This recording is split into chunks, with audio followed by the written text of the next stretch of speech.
परिचय। विद्यालय की छुट्टी हो चुकी है। बहुत तेज वर्षा हो रही है। राजू छाता निकालकर खोल लेता है और अपने घर की तरफ चल देता है। अचानक हवा का तेज झोंका आता है और उसका छाता उड़ा ले जाता है। वह पूरी तरह भीग गया है। वह वायु की शक्ति के बारे में चकित होते हुए घर वापस आ जाता है। इस पाठ में हम वायु के बारे में विस्तार से चर्चा करेंगे।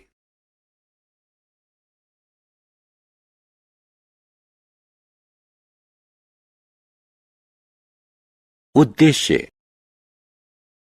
इस पाठ के अंत में आप निम्न करने में सक्षम हो जाएंगे: वायु के गुणों को बताने में, वायु के संगठन को समझाने में, इसके घटकों के महत्व को समझाने में, वायु प्रदूषण के कारणों को बताने में, पवन शक्ति को समझाने में। वायु के गुण। बच्चों, हम सब जानते हैं कि वायु हमारे चारों तरफ है। चारों तरफ देखिए। क्या आप वायु को देख सकते हैं? नहीं, क्योंकि वायु पारदर्शी और रंगहीन है। एक कागज का बैग लीजिए। इसमें वायु भरकर इसके मुंह को बंद कर दीजिए। क्या यह फूला हुआ दिख रहा है? अब बैग में एक छेद कीजिए। क्या हुआ? बैग का आकार सिकुड़ जाता है और अंततः यह चपटा हो जाता है। ऐसा इसलिए हुआ क्योंकि बैग के अंदर जो वायु थी वो छेद से निकल गई। इस क्रिया से पता चलता है कि वायु स्थान घेरती है। एक गुब्बारा लीजिए और उसका वजन कीजिए। इसमें वायु भरिए और इसका मुंह बंद कर दीजिए। अब फिर से गुब्बारे का वजन कीजिए। क्या दोनों भारों में कोई अंतर है? इस क्रिया से प्रमाणित होता है कि वायु में भार होता है। वायु के गुण। अलग अलग स्वरूप और आकार के 3 गुब्बारे लीजिए। तीनों में वायु भरिए। हवा भरे गुब्बारे क्या एक दूसरे से भिन्न नजर आ रहे हैं? क्योंकि उनका मूल स्वरूप और आकार भिन्न भिन्न था। वायु का कोई निश्चित स्वरूप या आकार नहीं होता। यह उसी पात्र का स्वरूप ग्रहण कर लेती है जिसमें रखी जाती है। समीप के पार्क में जाइए।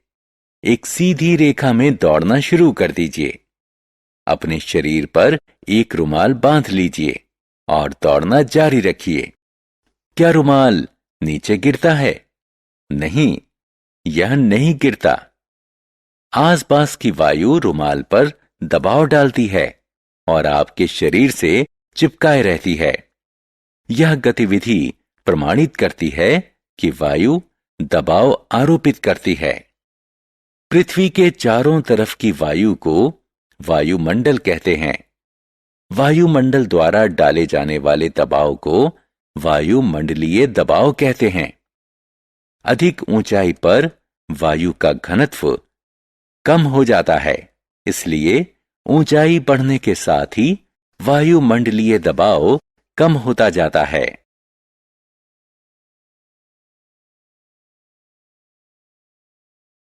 वायु के अवयव। वायु गैसों का मिश्रण है।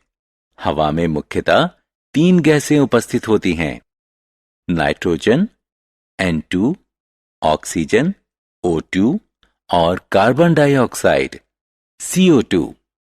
वायु में नाइट्रोजन 78%, ऑक्सीजन 21% और कार्बन डाइऑक्साइड 0.04% होती है। इन 3 गैसों के अतिरिक्त वायु में जलवाष्प, धूल के कण और कुछ दूसरी गैसें भी होती हैं जिन्हें नोबल गैस कहते हैं। क्योंकि नोबल गैसें नगण्य मात्रा में पाई जाती हैं, इसलिए उन्हें विरल गैसें भी कहते हैं। वायु के घटकों का महत्व। वायु का प्रत्येक घटक महत्वपूर्ण है और निर्वाह के लिए इसकी एक भूमिका होती है। ऑक्सीजन श्वसन के लिए आवश्यक होती है और इसलिए ये सभी प्राणियों के अस्तित्व के लिए जरूरी होती है। यह दहन में सहायता करती है और जलने की प्रक्रिया में इसकी आवश्यकता होती है। नाइट्रोजन प्रोटीन में उपस्थित होती है जो सभी सजीवों के लिए जरूरी होता है। यह पादपों को प्रोटीन निर्माण में सहायता करता है। यह दहन में सहायता नहीं करती। कार्बन डाइऑक्साइड प्रकाश संश्लेषण में सहायता करती है। यह पादपों को कीड़ों से खराब होने से बचाती है क्योंकि यह जल में घुल जाती है। इसलिए सॉफ्ट ड्रिंक्स बनाने में इसका प्रयोग होता है। अग्निशामकों में कार्बन डाइऑक्साइड का प्रयोग होता है। जल वाष्प जल चक्र में एक महत्वपूर्ण भूमिका निभाते हैं। यह सूर्य से विकिरित होने वाली इंफ्रारेड किरणों से पृथ्वी की रक्षा करके पृथ्वी के तापमान को संतुलित रखता है।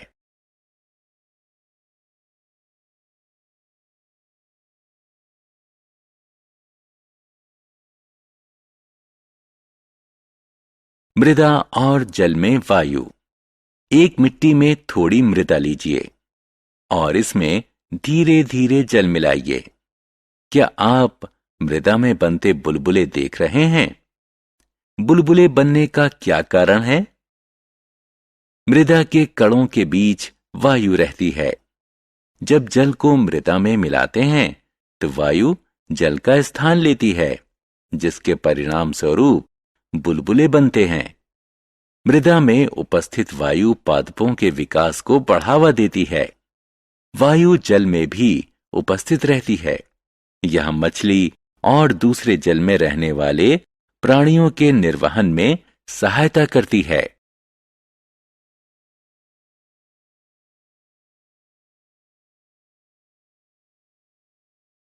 वायु प्रदूषण। सैम राष्ट्रीय विज्ञान केंद्र जाने के लिए रास्ते में है। वह बाहर के अच्छे मौसम का आनंद लेने के लिए कार का शीशा नीचे करता है। काला धुआं छोड़ती एक बस बगल से गुजरी। वह खांसने लगा। आप जानते हैं क्यों? गाड़ी से निकलने वाला धुआं वायु को प्रदूषित करता है। जब इसे श्वास के साथ अंदर लिया जाता है तो यह श्वसन नली और फेफड़े को उत्तेजित कर देता है।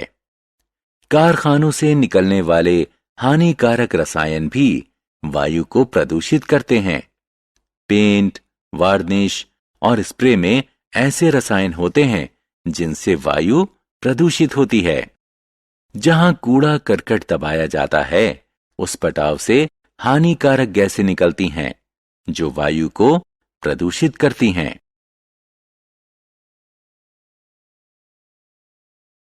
पवन शक्ति। गतिशील वायु को पवन कहते हैं। पवन बादलों को चलाते हैं और पृथ्वी पर समान रूप से विस्तृत वर्षा कराते हैं। पवन शक्ति का प्रयोग विद्युत उत्पादन, बैटरी को चार्ज करने, जल निकासी, कृषि की सिंचाई इत्यादि में होता है। पवन शक्ति के प्रयोग का सबसे बड़ा लाभ है कि पवन अक्षय है। इसके द्वारा जनित विद्युत प्रदूषण मुक्त होती है। सारांश। आइए हमने जो कुछ सीखा है उसे संक्षेप में दोहराएं। वायु में भार होता है। यह दबाव आरोपित करती है और स्थान घेरती है। वायु का कोई निश्चित स्वरूप या आकार नहीं होता। वायु कई गैसों का मिश्रण होती है। वायु में नाइट्रोजन, ऑक्सीजन और कार्बन डाइऑक्साइड, जल वाष्प, धूल के कण और कुछ दूसरी गैसें भी होती हैं। वायु के प्रत्येक घटक की एक महत्वपूर्ण भूमिका होती है।